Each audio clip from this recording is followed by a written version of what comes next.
Good morning, everybody. How are you? I hope you've had a lovely weekend.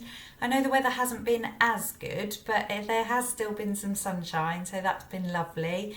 I wanted to welcome you to the new week, week 7. My goodness, that feels very strange, doesn't it? But we're going to have an assembly this morning, and I've got some good news for you that some of the teachers are going to start doing some assemblies too. So you'll be seeing some other faces. I know some of you see your teachers because they're sending little bits and pieces, but the whole school don't see any of the other teachers. So I thought it would be really nice if you got to still see them, because it's been a long time, 7 weeks into some people's lockdown is quite a long time. So as I said, good morning everybody. Yeah, I think I can hear it. Oh, I can see lots of haircuts. New haircuts, lots of boys in year 4. You've had your haircut, that looks very nice. Fantastic. Okay, and of course, we are also going to say, peace be with you. And you've spotted it. There he is, my favourite character Yoda. Let the 4th be with you. I think you said that too. That's great. Thank you very much. Let's do it one more time, just in case you didn't. So I want you to say it back to me. Let the 4th be with you. You need the 4th or the Force at the moment. It's really important. Now, my assembly this morning is a little bit different to usual because it's about what is collective worship to start with, because I think that the parent agents, your mummies and daddies, don't really know because they don't come to school, do they? So you're going to help them a little bit in talking about what is collective worship. So I would like you to just have a look at this, and collective worship is a time to reflect and a time to be together. And there are some clues there, but it doesn't mean that for everybody. So if we go on to my next slide, I just want you to think about, what do we do in collective worship? So I'm just going to give you a moment, have a little think. What is it we do in collective worship? And you might say it in your head, or you might say it to people around you. Just name some of the things that we do. Yeah, I can hear some good ideas there. I'm going to show you a list in a minute. Anything else? Okay, got some good ideas there. So these are what I came up with. So here we are. What do we do? Oops, a daisy. Do that a lot. What do we do in collective worship? So we light a candle. Did anyone get that? We say peace be with you. We sing. We often sing, and there might be some singing later in this assembly. It's okay. You're not going to hear me sing, but I have sent you a song to sing on the email that I sent. Now we think about how we feel. We talk about stuff. We sometimes tell stories, including Bible stories, not always, but including those. We often act things out. We share things. We celebrate things, and we pray. And we've got our little bird here, the peace be with you, and also which flowers you. That's how we help ourselves think about how we're feeling. But we might also think about how we feel about other things. So that's what I was thinking about when I was thinking about collective worship. And then I was thinking about this, because in our collective worship, sometimes we think about God. But look what I've done there, and you will have seen this before, children. It's really about thinking about good. And some people have God very close to them, and some people don't. And that's okay. So in our school, we respect everybody, whatever their beliefs. So some people have strong beliefs about certain things, and some people have strong beliefs about other things. But I think that in our school, what's really special is that we can include God if we want to, and if we don't want to, that's okay. So I like to think of God in the same way as I think of good. And to be honest with you, I always wonder if one day someone just spelt it wrong, because it seems to mean the same thing if it's thought about in the right ways to me. So I just thought that would be helpful for you to have a think about. And then I'm going to move on to the rest of my assembly. So I want you to think about these things now. What would you do if, first of all, you've fallen out with someone in your family, or you or mummy or daddy don't understand your learning mission. Now, I would be surprised if anybody hasn't done either of those things at any point in the last 6 weeks or so. So have a think about those things. Now, I want you to put your hand up if you've either fallen out with somebody in your family or you haven't understood your learning mission. Okay, my hand's up because I've fallen out with somebody in my family. You know, it does happen, doesn't it, when we're all stuck in together. I haven't had learning missions to try and work out, but I do think that if I did, I'd probably get a bit stuck. And in fact, sometimes I have to ask Mr. Yates things, as you know, if I get a bit stuck. So have a think about that. Now, what would you do? What would you do if either of those things?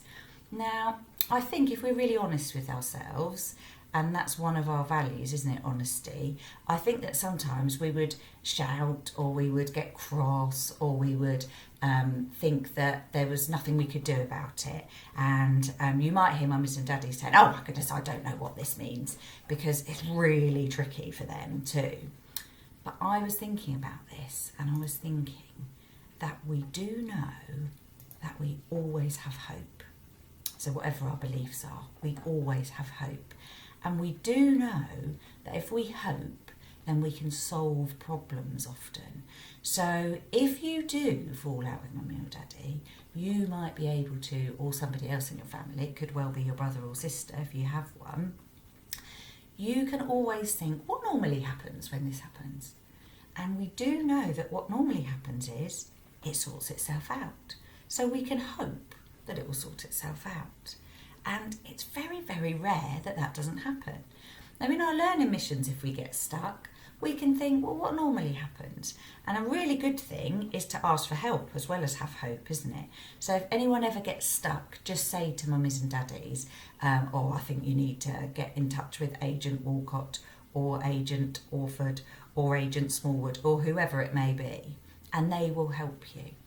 But it did get me thinking about hope, and then I wanted to tell you a story about hope because this person is quite inspirational. Oh, and I've got a little bit of my PowerPoint missing there, so we'll see if that still works. But this lady is called Esther, and this is a story from the Old Testament, so it's part of the Bible. Now, Esther she was pretty fabulous, actually. She was like lots of you. She was a girl, and she was in her time, I would say she was quite modern. She was very beautiful, and she had lots of thoughts and dreams about what she was going to be. And as you know, I think you can be whatever you want to be. So she was probably destined to do lots of things. But then something happened, and it was a very strange time. And she was invited to a beauty contest, which the king wanted to hold. Now, in those days, you weren't allowed to say, no, I don't want to do that, like you are now. And Esther, had to go along to this. And what happened was quite unexpected. So the king really liked Esther, and he said, I'd like to be my wife. Now, look at Esther's face. She's not sure about this. He looks very happy about it. In fact, he looks delighted. Look, he's like, I like you, Esther. And Esther's thinking, I'm not so sure about this. But she didn't have a choice, and she was a little bit scared of the king because the king was very, very powerful, and she had to marry the king. So she became his wife. And she sort of got used to the idea, but she thought, well, I haven't really got a choice, so I have to get used to the idea. Now, she didn't tell him that she was Jewish, and that might not sound important to you, but even more so than now, when people did have different religions, it was very tricky for them, and people didn't like other people who had different religions. Now, you know that still happens, sadly, in our world. We try very hard to make sure that doesn't happen because we want to accept everybody, but sadly, it does still happen, and it happened even more then. So I think that's why she was even more unsure about marrying him, because she had a bit of a secret, and secrets aren't usually good, are they, really? So there was another fella in this story, and he was the Prime Minister. His name was Haman. He didn't like Jewish people either, and he wasn't a particularly nice chap.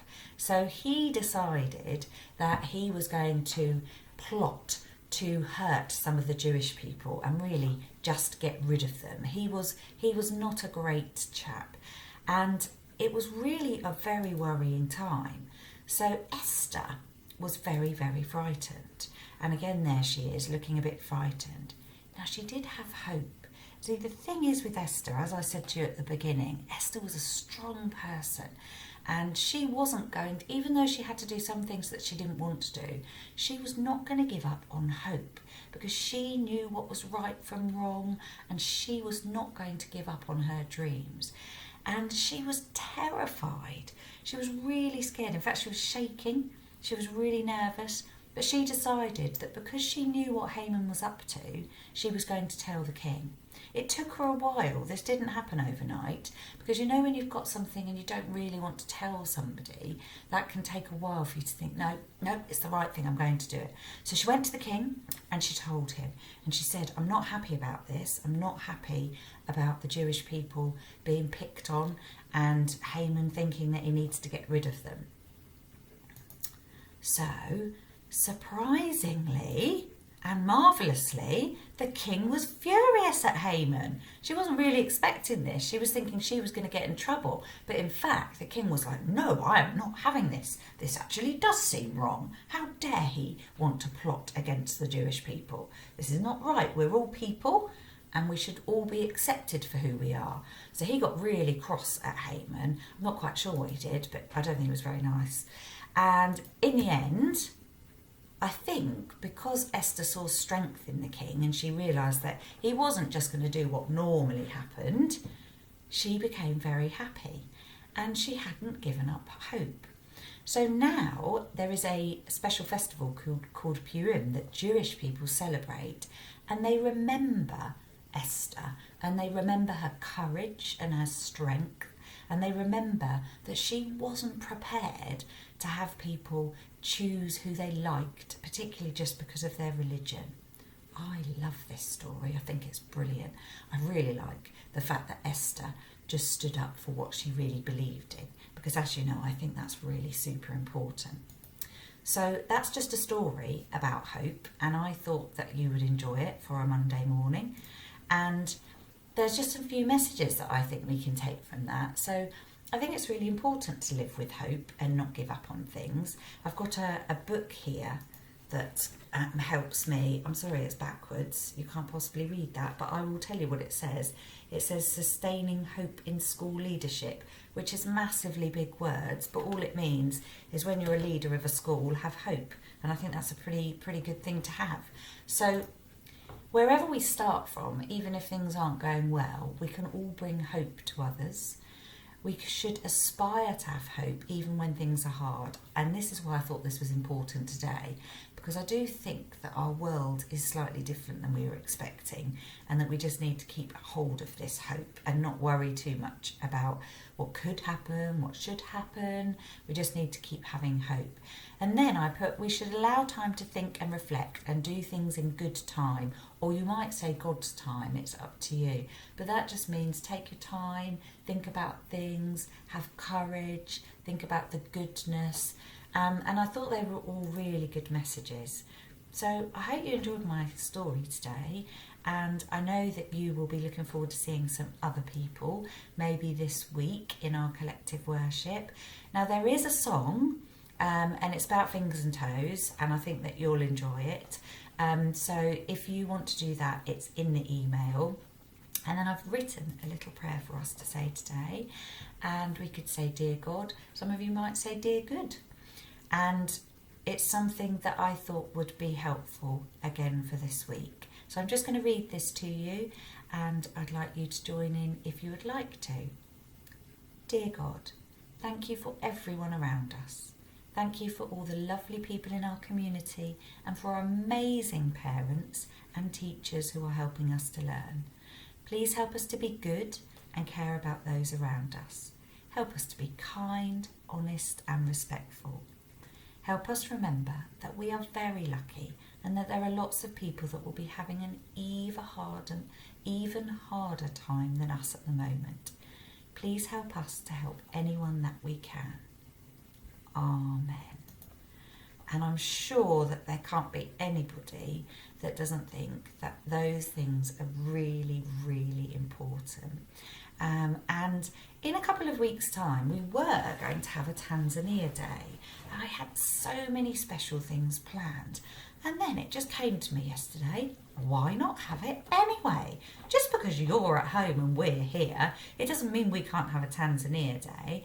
So I think it's a week on Thursday and we've got a little bit of time to plan. So I'm going to send some more information about that and we're going to join each other in a very special day, even if you're at home, and do something together.